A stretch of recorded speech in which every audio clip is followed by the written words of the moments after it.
കാര്യം what is the reason? Idukki കാന്തല്ലൂരിലെ ജനവാസ മേഖലയിൽ കാട്ടാന ഇറങ്ങി എന്ന് അറിയിക്കാൻ ഫോറസ്റ്റ് ഡിപ്പാർട്ട്മെന്റിൽ വിളിച്ചപ്പോൾ വാഹനത്തിൽ വരാനായിട്ട് ഡീസൽ അടിക്കാൻ പണമില്ല എന്നാണ് ഫോറസ്റ്റ് ഓഫീസർ മറുപടി. സർക്കാർ പണം അനുവദിക്കുന്നില്ല എന്നും വിശദീകരണം. ഞങ്ങൾക്ക് ഒറ്റ വാക്കുള്ളൂ, ഈ നാറിയ മണിക്ക് ഞങ്ങളില്ല. സർക്കാർ പണം അനുവദിക്കുന്നില്ല എന്നും വിശദീകരണം. ചെറുതായിട്ട് ഇതോടെ കാട്ടാന ഇറങ്ങിയ വിവരം അറിയിക്കാൻ വിളിച്ച നാട്ടുകാരനും ഫോറസ്റ്റ് ഉദ്യോഗസ്ഥനും തമ്മിൽ നല്ല വഴക്കായി. ഇതിന്റെ അവസാനത്തെ കച്ചിത്തുരുമ്പ, ഇതില്ലെങ്കിലും എനിക്ക് രക്ഷപ്പെടണം. നല്ല വഴക്കായി. ചകട ചകട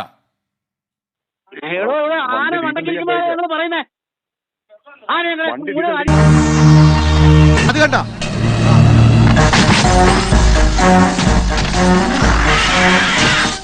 ഈ പണ്ടാരത്തിന് എങ്ങനെയാണ് കൊണ്ടുപോകും? തൊന്തരമായല്ലേ ഇത്.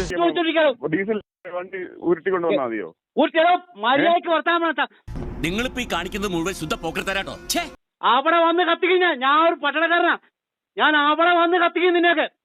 അല്ല ചവിട്ടിയത് അണലിയാണില്ല. ഇനിയൊന്നും വണ്ടി ഡീസൽ അടിക്കാൻ പോയിക്കണം മലയാളത്തിലല്ലേ പറയുന്നത്?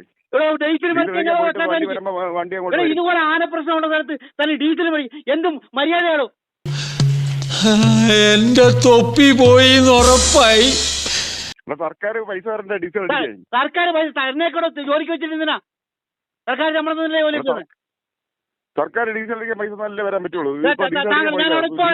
താങ്കൾ എഴുതിയത് സർക്കാർ ഡീസൽ അടിക്കാൻ പൈസ തന്നില്ലെന്ന്. അങ്ങനെ പറയരുത് ബ്രദറില്ല. ഓട്ടോ ഇടിച്ചിട്ടവന്റെ തലയിൽ സൂപ്പർ ഫാസ്റ്റ് കയറി എന്ന് പറഞ്ഞ പോലാണ് എന്റെ അവസ്ഥ. താങ്കൾ എഴുതി തരുമോ? ഞാൻ വരിക, ഞാൻ വന്നാ കത്തിക്കും. കേരളം കത്തും. കേരളം കത്തും. ഞാൻ വന്ന തനിക്കെന്നെ അറിയത്തില്ല. താനൊക്കെ കാക്കിയിട്ട് നടത്തിക്കുന്നേ.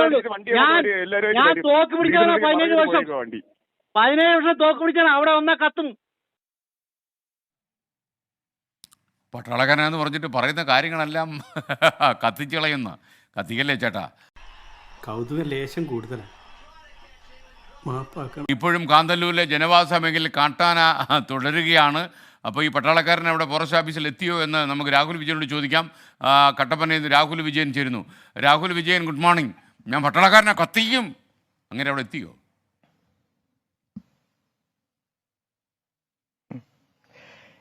Good morning. പട്ടാളക്കാരൻ ഫോറസ്റ്റ് ഓഫീസിൽ എത്തിയിട്ടില്ല. പൈസ്നഗർ ഫോറസ്റ്റ് ഓഫീസിലേക്കാണ് പട്ടാളക്കാരൻ വിളിച്ചത് എന്നുള്ളതാണ് നമുക്ക് മനസ്സിലാക്കാൻ കഴിയുന്നത്. എന്തായാലും പട്ടാളക്കാരൻ എത്തുന്നതിന് മുമ്പ് തന്നെ വനംവകുപ്പ് സംഘം വണ്ടിയിൽ ഡീസൽ അടിച്ച് ആനയുള്ള പ്രദേശത്തേക്ക് പോയിട്ടുണ്ട് എന്നുള്ളതാണ് നമുക്ക് മനസ്സിലാക്കാൻ കഴിയുന്നത്.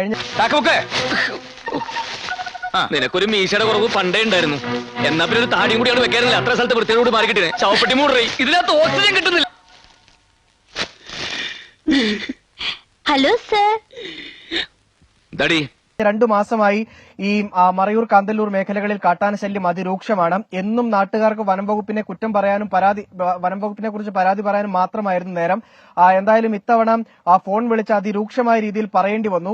വനംവകുപ്പ് ഉദ്യോഗസ്ഥരും നിസ്സഹായരാണ് എന്നുള്ള അവസ്ഥയിലാണ്. അവർ ഒരു മറുപടി കേട്ടിട്ട് നമുക്ക് മനസ്സിലാക്കാൻ കഴിയുന്നത്. കാരണം വാഹനം ഓടിയാലേ അവർക്ക് ഈ ആന ഇറങ്ങുന്ന സ്ഥലത്തേക്കൊക്കെ പോകാൻ കഴിയുള്ളൂ.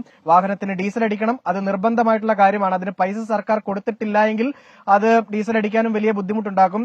ചില ആളുകൾ സ്വന്തം കയ്യിൽ നിന്നെടുത്ത് ഡീസൽ അടിക്കുന്നു എന്നുള്ള കഥകൾ വരെ പുറത്തു വരുന്ന ഒരു സാഹചര്യമുണ്ട്. എന്തായാലും ഞാൻ അതിന് തന്നാരും വിളിച്ചില്ല. വിളിച്ചു തന്നെയല്ലേ? എങ്ങനെയാ ആവശ്യത്തെ കാര്യങ്ങൾ ഇടപെടുത്താ പറഞ്ഞു കൊടുക്കണം എന്നെ പറ്റി.